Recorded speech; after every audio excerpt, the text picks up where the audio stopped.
Here's the latest on local breaking news we've been following for you this morning. Traffic is now flowing again near the scene of an early morning fire in downtown Fargo. This is a live look from outside Fabricators Unlimited. That's in the 800 block of NP Avenue, where fire crews have just now cleared that call. They had been there since around 3:45 this morning.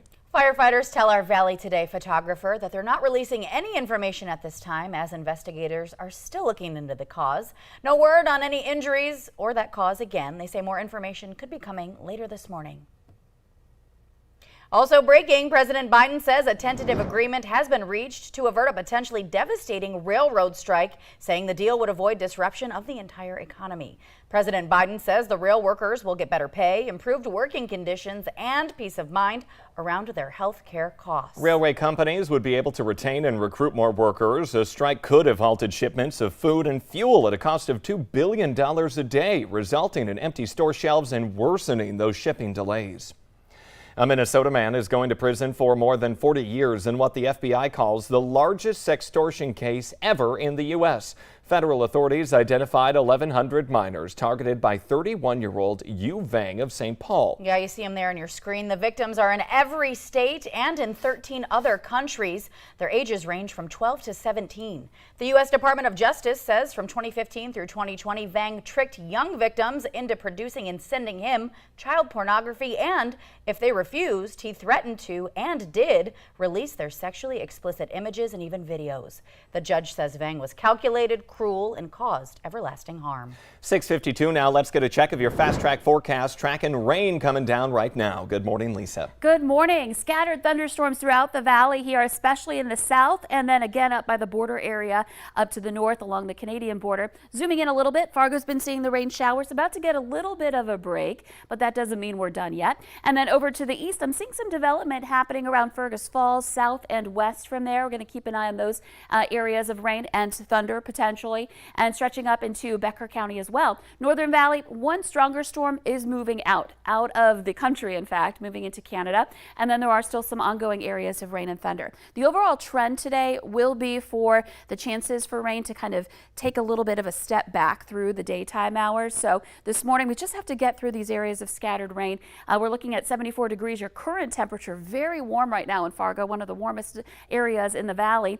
And then heading into the afternoon, warming up after maybe cooling down a little bit to some upper 70s. It's later tonight. This is 3 p.m. Stepping off the bus. Most of us should be on the dry side. Still, I'd make sure you send the kids out with the rain gear. But then later tonight after that, there is the chance for a second round of rain and thunder during the evening hours and into the late night, all the way into Friday. So some active weather here, big swings in temperatures too here for this week. Some days will be quite warm, others feeling pretty chilly, including on Friday.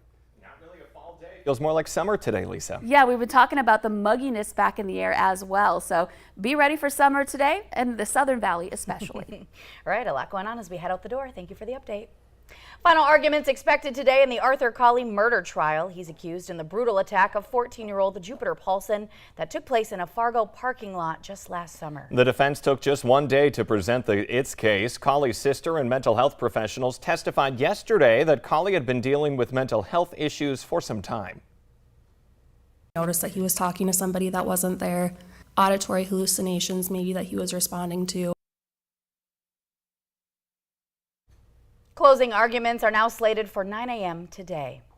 Police have caught up with the suspect in a downtown Fargo death. U.S. Marshals arrested 58-year-old Roberto Garcia yesterday in St. Paul. He's in custody on manslaughter and assault warrants in the death of Cirillo Contreras, who was found dead on August 14th.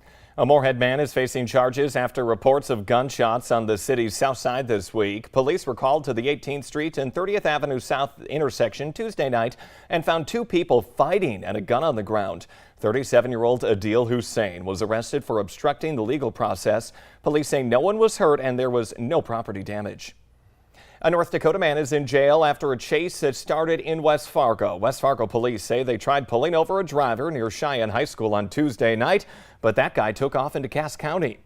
Deputies stopped the car with spikes on a gravel road, but then the guy took off running into a farm field. They then used a drone to find him and arrested 48-year-old Sean Galusha of Williston for driving under suspension, fleeing, and parole violations. Quite the scare at a Fargo homeless shelter. Listen to this. The bomb squad was called to the Gladys Ray shelter on 1st Avenue South yesterday afternoon after a bag was left behind. It is their protocol to go through it, and managers then called police after finding a device that looked suspicious. Now, the bomb squad determined that bag contained commercial-grade fireworks. Minnesota Attorney General Keith Ellison stopped in Moorhead yesterday to hear the concerns of citizens, including the protection of individual rights. He first visited the new Red River Women's Clinic, which was North Dakota's only abortion provider. After the overturning of Roe v.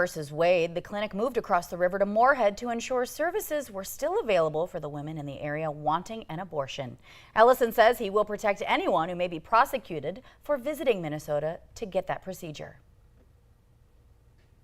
I will file motions in those states to have those cases dismissed, because people have a right to travel to Minnesota and they have a right to get an abortion in Minnesota. Ellison's opponent in November says he's anti-abortion altogether. Republican Jim Schultz says abortion shouldn't be a campaign issue and that Minnesotans should instead be focused on crime. In our consumer alert, listen up. PepsiCo is recalling its Starbucks Vanilla Espresso Triple Shot beverage, all due to a possible contamination. The canned drinks are being pulled from retail shelves because they may contain metal fragments. The advisory applies to 221 cases of product, each containing about 12 bottles of that 15-ounce drink. Now, the affected products were sold in stores in 7 states, but the Vanilla Espresso Triple Shot beverage recall is not directly tied to any Starbucks restaurant. It's becoming an unfortunate trend in the FM area. Locally owned restaurants are permanently closing their doors because they can't find people to work. It's left those still open trying to figure out how they'll make do with inflation and staffing trouble with no end in sight. And as they see their neighbors close, this restaurant tells us they're left wondering if they'll ever see the light at the end of the tunnel.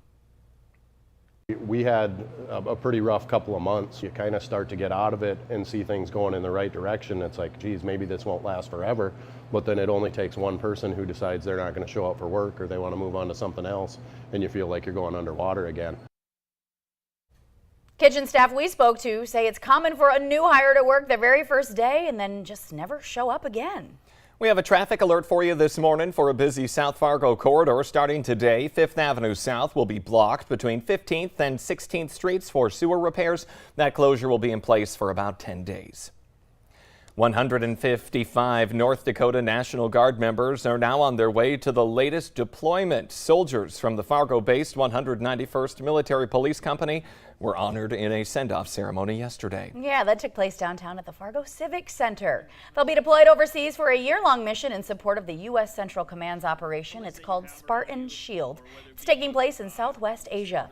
30 soldiers from this unit served at Guantanamo Bay in 2012, and many have also served in Iraq. So best wishes to them and their family as they get through that time. There will be a constant stream of mourners 24 hours a day during the next 4 days at London's Westminster Hall. Thousands filed past the coffin of Queen Elizabeth overnight as she lies in state ahead of her funeral on Monday. Now, people from all walks of life, young and old, including police officers and babies being carried by their parents, stopped by that coffin to bow their head. One person even brought their pet. As we know, the Queen was a big fan of corgis. While others wiped away their tears, the procession continued.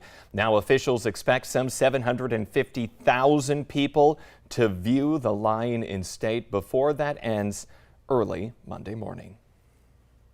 Well, a soggy start to your day. If you're headed out the door, make sure you're geared up and following along on our VNL News app. Yeah, otherwise the Today Show and CBS Mornings are just about to start, but the Valley Today rolls on. You can find us over on the Fargo CW. Have a great Thursday, everyone.